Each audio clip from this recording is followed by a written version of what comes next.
নমস্কার শ্রোতা বন্ধুরা, সবাই ভালো আছো তো? আজকে তোমাদের জন্য নিয়ে এসেছি একটা নতুন গল্প, যার নাম হাজার তারার আলো। লেখক প্রিয়ম মজুমদার। গল্পের বিভিন্ন চরিত্রে কণ্ঠস্বর দিয়েছেন তুলির ভূমিকায় আমি সৌমি হালদার। তুলির মায়ের ভূমিকায় আমি সৌমিতা বারিক। তুলির দিদা ও স্কুলের দিদিমণির ভূমিকায় আমি মোহনা সর্দার। তুলির বিরুদাদার ভূমিকায় আমি বিপ্লব মিস্ত্রি। মূল গল্প পাঠ এবং তদারকিতে শয়তান। মা, ভোপাল কোন জায়গায়? অনেক দূরে? রাতে মায়ের পাশে শুয়ে শুয়ে জিজ্ঞেস করে ছোট্ট তুলি। মা তুলির মাথায় হাত বুলিয়ে দিতে দিতে বলে, কাল তো তোমার বিরুদাদা আসবে, তার থেকেই জেনে নিও। তুলি তবু ঘুমোতে চায় না। সারাদিনের পর মাকে সে এইটুকু সময়েই খুব আপন করে পায়।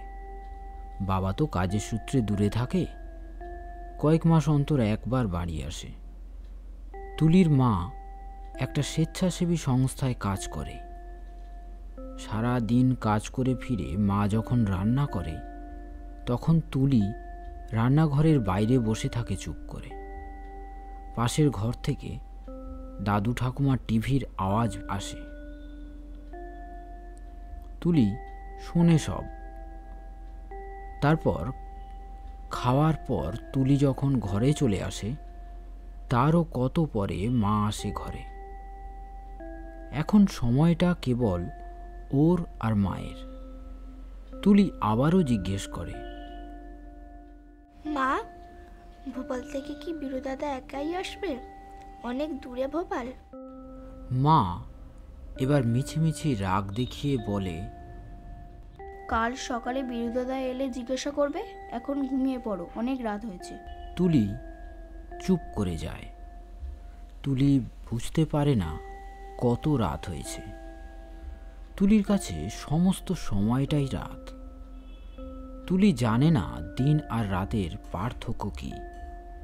তুলি জন্ম থেকে কোনোদিন চোখে দেখতে পায়নি, তাই স্কুলেও ভর্তি করা হয়নি ওকে। ওদের এই কুমুদপুর গ্রামে প্রাইমারি স্কুল আছে, কিন্তু অন্ধ বাচ্চাদের পড়ার কোনো জায়গা নেই। তাই দাদুর কাছেই তুলি সারাদিন গল্প শোনে। শুনে শুনে রামায়ণ মহাভারতের গল্প তার মুখস্থ হয়ে গিয়েছে। রবীন্দ্রনাথের অনেক কবিতাই তুলি মুখস্থ বলতে পারে। সব দাদুর কাছে থেকে শেখা। সারাদিন তো মা থাকে না। ওদের এই ছোট্ট একতলা বাড়িতে দাদু, ঠাকুমা আর তুলি। বিরুদাদা এসে পরিবারের একজন বাড়ল। বিরুদাদা তুলির পিস্তুত দাদা। পিসেমশাই কাজের সূত্রে থাকতেন ভোপালে। কয়েক মাস আগে ওখানে একটা বাস দুর্ঘটনায় পিসেমশাই দুজনেই গত হয়েছেন। বিরুদাদা ওখানকার কলেজে ভর্তি হয়েছিল, কিন্তু দাদু বলেছেন এখানে চলে এসে একসঙ্গে থাকতে। কুমুদপুরের 4টে স্টেশন পরেই কলেজ আছে। তুলি জানে পড়াশুনো করে অনেক বড় হলে, স্কুলের পড়া শেষ হয়ে গেলে তারপর কলেজে ভর্তি হওয়া যায়। তুলির ইচ্ছে করে জানতে কোথায় কি পড়াশোনা হয়। তুলিরও স্কুলে পড়াশুনো করতে ইচ্ছে হয়, কিন্তু মা বলেছে চোখে দেখতে না পেলে তো মাস্টারমশাই পড়াবেন না, তাই দাদুর কাছে বাড়িতে একটু একটু পড়াশুনো শিখলেই ভালো। দাদু, তুলির 7 বছর বয়স হয়ে গেল, এখনও ওকে তোমরা স্কুলে ভর্তি করনি কেন? বীরু জিজ্ঞেস করে দাদুকে। তুলি হওয়ার আগে শেষ মামার বাড়ি এসেছিল বীরু, তাই তুলির সঙ্গে এই তার প্রথম দেখা। দেখা থেকেই তুলির ওপর একরকম ভালোবাসা জন্মে গেছে। কেমন পায়ে হাত দিয়ে প্রণাম করল তুলি। তারপর মুখে হাত বুলিয়ে বুলিয়ে চিনে নিল বীরুকে। বীরুর তো মা বাবা কেউ নেই, তুলিকে দেখে যেন সেই জমে থাকা দুঃখ আর ভালোবাসা একসঙ্গে উথলে উঠেছে। দাদু মুখ নিচু করে বলেন, কি করব বল, বাচ্চা মেয়ে চোখে দেখে না, কোথায় নিয়ে যাব, কে ওকে পড়াবে? আমি ওকে বাড়িতে একটু শেখাই। তুলি এই সময় পায়ে পায়ে ঘরে এসে ঢুকেছে। বীরুর দিদা বলেন, দেখ তো বীরু, তোকে কি জিজ্ঞেস করবে বলে লজ্জা পাচ্ছে। বীরু হেসে বলে, আয় তুলি, বল কি বলবি। তুলি লজ্জা পেয়ে জিজ্ঞেস করে, বীরু দাদা, ভোপাল কি অনেক দূর? বীরু খুব হাসে, বলে, হ্যাঁ রে, অনেক দূর, কিন্তু তোকে কি করে বোঝাই বলতো? দাঁড়া বলছি। দিদা, রান্নাঘর থেকে একটু ডাল এনে দাও তো। এরপর ঘরের মেঝেতেই বীরু কয়েক মুঠো ছোলার ডাল ছড়িয়ে দিয়ে সেই দিয়ে ভারতের মানচিত্র বানিয়ে ফেলল। তারপর তুলিকে আঙুল ছুঁয়ে দেখালো, এই দেখ তুলি, এই হলো আমাদের দেশ ভারত, আর এই দেখ, এই ডান দিকের এইখানে পশ্চিমবঙ্গ। ধর এইখানে তুই আছিস, আর এইখানে হলো মধ্যপ্রদেশ, তার মধ্যে ভোপাল। এইখান থেকে এইখানে আসতে আমার 1.5 দিন সময় লেগেছে, তাহলেই বুঝে নে। অবাক হয়ে গেল তুলি। একেবারে অবাক হয়ে গিয়ে ভাবল, এই যে টিভিতে এত শোনে দেশের কথা, রাজ্যের কথা, এইসব এমন। বারবার ছোলার ডালের মানচিত্র বরাবর আঙুল বোলাতে লাগলো। বারবার ওদের কুমুদপুরের ওপর রাখা ডাল থেকে আঙুল বুলিয়ে ভোপালের ওপর রাখা ডালটা খুঁজে নিচ্ছিল। বীরু দাদা আবার একটা ডাল রেখে বলল, আর এই দেখ তুলি, এই হলো দিল্লি, আমাদের দেশের রাজধানী। এইখানে আছে হিমালয় পর্বত, আর নিচের দিকে এই হলো ভারত মহাসাগর। তুলির সঙ্গে বীরু দাদার খুব ভাব হয়ে গেল। এরপর বীরু দাদার থেকে কত রকমের গল্প শোনে এখন তুলি। এস্কিমোদের গল্প, জারোয়াদের গল্প, মিশর সভ্যতার গল্প। বীরু দাদা খানিকটা ছোলার ডালে আঠা লাগিয়ে একটা পিচবোর্ডের উপর সেঁটে ভারতের মানচিত্র তৈরি করে দিয়েছে তুলিকে। এখন যখনই দরকার পড়ে ওই বোর্ড থেকে জায়গা অনায়াসেই বুঝে নিতে পারে তুলি। সারাদিন বীরু দাদার সঙ্গেই কাটছে ইদানিং তুলির। কিন্তু বীরু দাদাও কিছুদিন পর থেকেই কলেজে যাবে, আবার তুলি সারাদিন একা হয়ে যাবে। একদিন কলেজ থেকে ফিরে রাতে বীরু দাদা মাকে যেন কী সব বলছিল। তুলি চোখে দেখতে পায় না, কিন্তু তুলির কান খুব সজাগ, অনেক দূর থেকেও সব শুনে বুঝে নিতে পারে। তুলিকে নিয়েই কিছু কথা হচ্ছিল ও বুঝেছে, আর শুনেছে বীরু দাদা শেষে মাকে বলল, খরচা নিয়ে ভেবো না মামি, আমি টিউশনি শুরু করব, দেখো ঠিক চলে যাবে আমাদের। সেদিন রাতে শুয়ে মা তুলিকে খুব আদর করেছিল আর বলেছিল, তুলি, তুই এমন দাদা পেয়েছিস, সত্যি একদিন তুই মাথা উঁচু করে দাঁড়াতে পারবি, দেখিস। তুলি কিছু বুঝতে পারেনি, মাকে জড়িয়ে ধরে ঘুমিয়ে পড়েছিল। এরপর একদিন বীরু দাদা কলেজ থেকে ফিরে তুলিকে সামনে বসালো। তারপর বলল, শোন তুলি, চোখে না দেখতে পেলেও পড়াশোনা শেখা যায়, বই পড়া যায়, জ্ঞান অর্জন করা যায়। এর জন্য আলাদা স্কুল আছে, আলাদা পদ্ধতি আছে। আমার কলেজের এক প্রফেসর ব্যবস্থা করে দিয়েছেন। আমাদের কলেজের একটু দূরেই এরকম এক স্কুল আছে, তোকে সেখানে ভর্তি করব, তুই পড়বি। এমনিতে বোর্ডিং স্কুল, কিন্তু আমি কথা বলেছি, আপাতত আমি তোকে নিয়ে যাব, আবার কলেজ থেকে ফেরার সময় আমিই তোকে নিয়ে ফিরব। তুলি হাঁ হয়ে গেল। ওর হাত পা যেন ঠান্ডা হয়ে এলো। ওর খুব ইচ্ছে অনেক কিছু জানার, কিন্তু ও দাদুর সঙ্গে পাড়ার বাইরে ছাড়া আর কোথাও যায় না। কোথায় যাবে, কি করবে অন্যদের সঙ্গে সে? বীরু দাদা ধমকে বলল, একদম ভয় পাবি না তুলি, আমি তো আছি তোর সঙ্গে, নাকি? শোন, তোকে একজনের গল্প বলি। তোরই মতো একজন বাচ্চা ছেলে 200 বছর আগে একটা পদ্ধতি আবিষ্কার করেছিল, যার মাধ্যমে অন্ধ মানুষরা পড়তে পারে।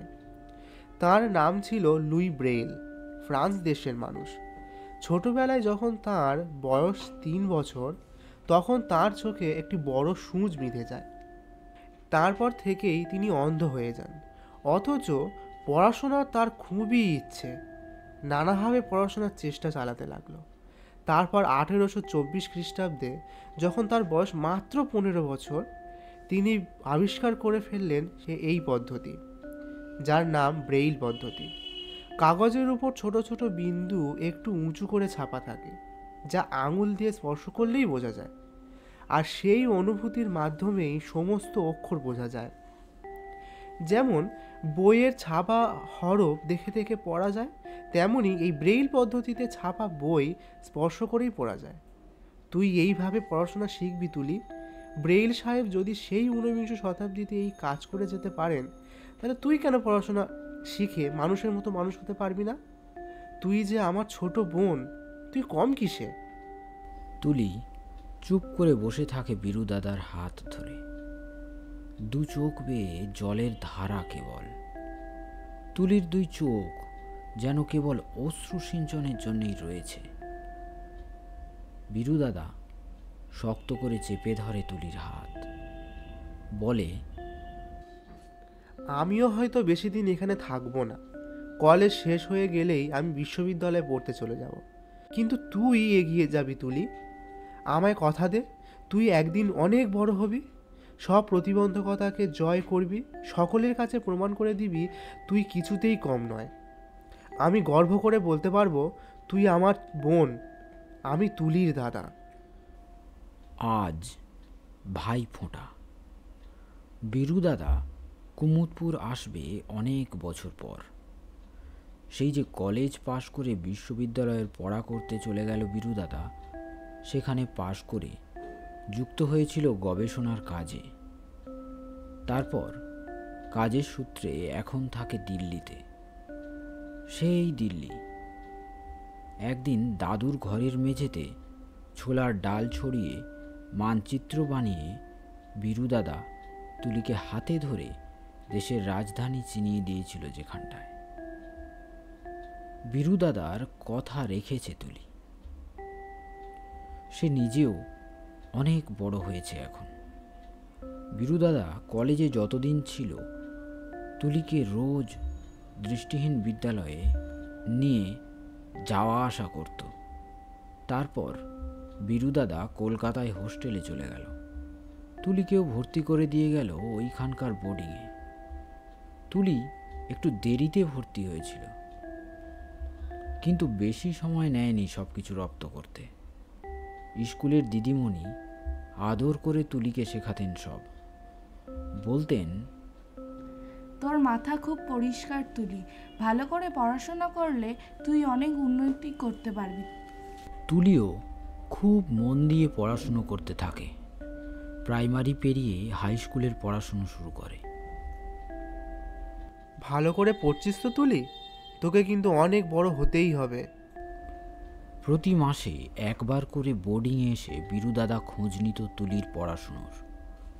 অনেক পরে তুলি জেনেছে বীরু দাদা হোস্টেল থেকে নিজের পড়াশুনোর পরেও টিউশনি করে টাকা রোজগার করত, আর সেই টাকা তুলির বোর্ডিংয়ের খরচ হিসেবে জমা দিয়ে যেত। নইলে সত্যিই তো তুলির বাবার অত সামর্থ্য কোথায়। তুলি শুনেছে বীরু দাদা তুলির বাবাকে বলেছিল, আমার তো আর কেউ নেই মামা, তুলি আমার সব, এটুকু করতে দাও। তুলিও পড়াশোনায় মন লাগিয়ে দেয় পুরোপুরি। বীরু দাদা দিল্লি থেকে টেলিফোনে নিয়মিত খোঁজ নিতে ভোলেনি কোনোদিন। সেই যে বীরু দাদাকে কথা দিয়েছিল একদিন সে মানুষের মতো মানুষ হবে, সেই লক্ষ্যে এগিয়ে চলেছে তুলি। সত্যি এখন তার মনে হয় সে কারুর থেকে কম নয়। তুলি বুঝেছে শিক্ষার জোরই সবচেয়ে বেশি। মাধ্যমিকে ফার্স্ট ডিভিশন পেয়ে তুলি এখন উচ্চ মাধ্যমিকের ছাত্রী।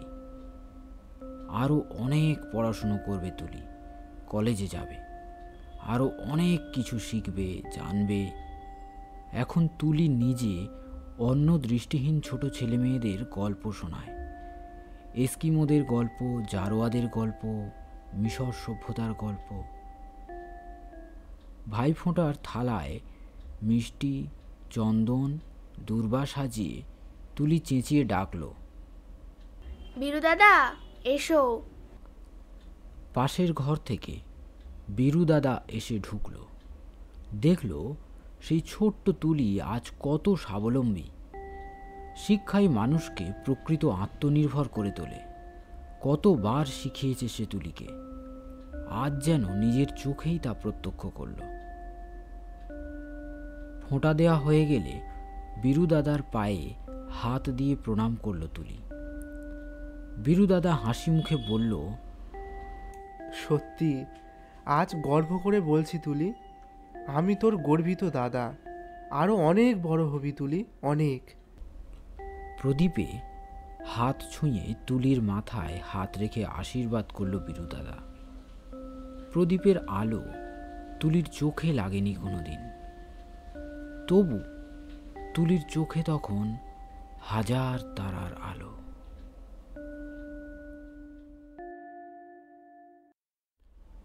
শ্রোতা বন্ধুরা, এতক্ষণ শুনছিলেন আপনারা হাজার তারার আলো গল্পটি, লেখক প্রিয়ম মজুমদার। এটি আমাদের মিলিত সর্বপ্রথম প্রচেষ্টা ছিল। আপনাদের কেমন লাগলো অবশ্যই জানাবেন কমেন্টে। ধন্যবাদ। আর হ্যাঁ, কোনো ভুল ত্রুটি হয়ে থাকলে অবশ্যই ক্ষমা করবেন নিজ গুণে।